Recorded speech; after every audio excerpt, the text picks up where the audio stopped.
Our first segment is called Gay Boys Sleep Late, and this morning I'm joined by my gay guy pal, Jason Nuñez. Jason is a South Florida entrepreneur, community connector, and nonprofit leader dedicated to strengthening businesses and amplifying impact across the region. As Director of External Affairs of the Miami-Dade LGBTQ and Allied Chamber of Commerce and founder of Gold Digital Hero, he bridges strategies, operations, media, and mission-driven leadership to help organizations grow with purpose.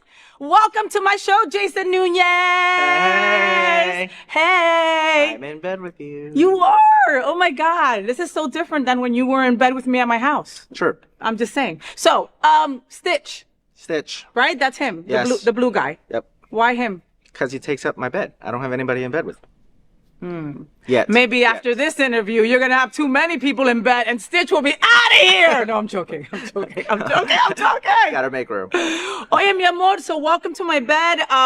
Let's talk a little bit. Gold Digital Hero, I'm excited about everything that you're doing and how you're helping other LGBTQ and ally businesses. And I said what the purpose of Gold Digital Hero is. Can you say that like in layman's terms so I can understand it better? Like what exactly Gold Digital Hero, what do you folks do? Yeah, so Go Digital Hero, leveraging my military experience. I really founded it just because during the time of COVID, I found like so many people were missing out on recitals and self-care and massages. So Go Digital Hero takes on those time-consuming administrative tasks so that you can go have date night with your wife, or go see a dance recital, or, it's not so you could spend extra time answering emails or scheduling. It's go live your life and do things that matter to you, that actually make an impact on your life. And we take care of those admin works. I love that. Okay, but you say it very like nonchalant. It takes a lot.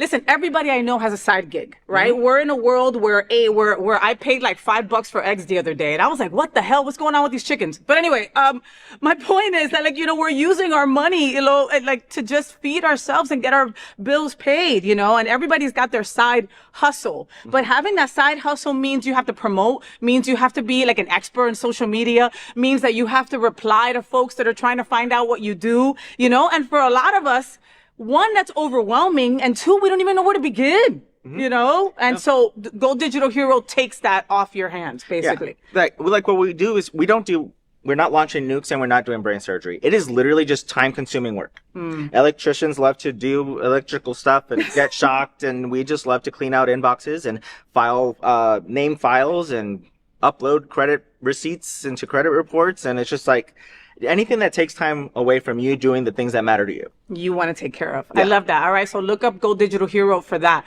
One of the things that I was so excited about your new venture and your new pivot and your new shift. Okay. Is it okay for me to tell the viewers a little bit? Absolutely. So, I met Jason a couple of years ago, and we were working on another project together, that he was, spearheading, and, his attention to detail, his organizational skills, his communication skills was something that blew me away, right? But not enough to go seek you and be your friend yet, because it takes time, right? Because, then I had an open spot in my gay boy agenda, and I was looking for a new gay boy. Yeah. And all of a sudden I met Jason. I made it. He made it. I made it. He made it. No, Jason, Jason, there's so many wonderful things about Jason. And just collectively, I was blown away by his passion for our community, for his love, for his wanting to make a change and wanting to make a difference, Then fast forward a little bit, Jason works and gets this incredible CEO title of GFL GCC, which is Greater Fort Lauderdale LGBT Chamber of Commerce. Okay. And that was in Broward, right? And the GFL GCC took there was like a spotlight put in upon him, or better yet, there was sunshine coming out of the GFL GCC. Right? All of a sudden, we were finding out more events. We were finding out more businesses that wanted their help through this chamber. Jason made those folks front and center, right? I remember you had a get together on a water taxi, and I was blown away by just the fact that one, we were on a water taxi, and two, that I never knew it existed, But there were things like that you made and you put to the forefront for our community to relish in, for our community to enjoy, I saw people at that same mixer meeting for the first time and wanting to work together. I can't say that it falls on me lightly. I love the fact that you were the head of this organization and you were also a Puerto Rican man, you know. That to me as a Latina and being half Puerto Rican meant a lot to me. Fast forward a little bit, they have some kind of cuts or something. They let you go. There's no other pretty way to put it. I'm sorry. They let you go. And then here you are saying, I'm going to help our community however possible. My first question was like, oh, are you going to leave? I hope you don't leave, you know? And you're like, no, this is my home now. I want to be here and I want to elevate this area. Then all of a sudden we get the beautiful Miss Lisette Garcia over down there at the Miami Chamber that are doing incredible things as well. And they put you as, you know, the director of External Affairs. Now you're all caught up. Okay. Sorry for talking so much about that. But I mean, like, wow. Like, okay. So now how does that make you feel going from Broward to Miami? You know, are you still going to be doing stuff up here logistically? Like, whirlwind, to say the least, like emotional, spill it. So one of the first things I did when I did Go Digital Hero was I filed for my LGBT certification, because serving under Don't Ask, Don't Tell, I was constantly told you can't be gay, you can't be out. So one of the first things that I did when my business was like, I'm going to be an LGBT owned business. So I did that, and it was with the Miami-Dade, because I was living down in Miami-Dade. So it was with the Miami LGBT Chamber of Commerce at the time. So I was a member of that chamber for 4 years. Steve Atkins, when he retired, he was like, hey, there might be an opportunity coming up. Would you be interested? I applied. I got it. I was selected by the board. And I took the role, and I used everything that I learned 23 years in the military, but also in the past 4 years with Steve. And it was great because Miami-Dade County and Broward County are two different beasts. But it is all about the businesses. Whether you're in Miami-Dade or you're in Broward, it's the LGBT businesses that the chamber exists for. And one of the things that I loved doing here in Broward, like you said, was making those connections, being a catalyst, bridging nonprofits who are looking for sponsors with businesses who have that money and have asked, hey, how can we use this money for our community? Hey, let's make that happen.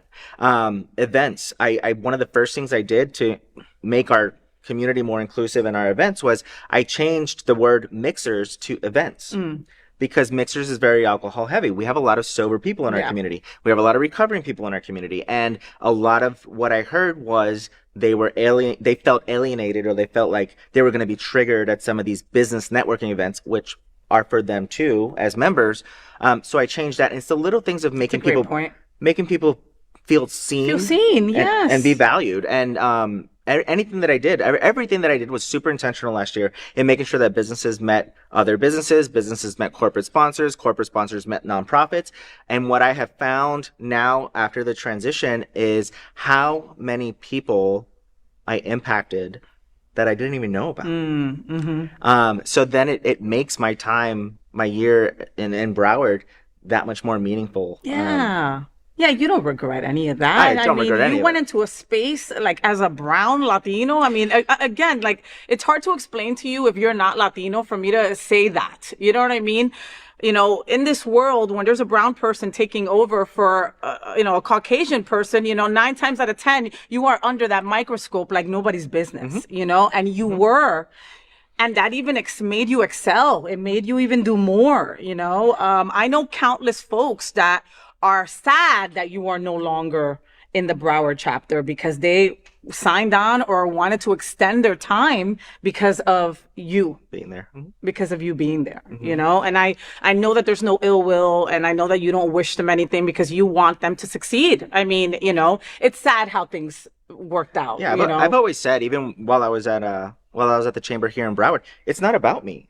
Like being the CEO, president, great, beautiful title. But if I don't have chamber members, I don't exist. Like there's no need for a chamber if you don't have the members. So you're paying into something the same way you want a delicious coffee if you go to Starbucks or wherever else. You're paying into this membership of a chamber for networking to grow your business, to get to that American dream. Whether you're Asian, Hispanic, Middle Eastern, anything, getting to that American dream. And that was one part that I really took to heart and I felt passionate about, because I was not able to be an LGBT business in the military. Like I wasn't able to be LGBT period in the military until after the repeal. So then being able to amplify these businesses who are LGBT or allied, that for me was very personal, because then I gave them a voice. I showed the world, Broward County, Miami-Dade, all across Florida, and at some point some with the National Chamber, LGBT businesses thrive. Yep. And we're out there and we're just as talented, if not more, than anybody else. And we got the money to spend, and we want to spend it, and we want to support our own people and all of that. Yeah.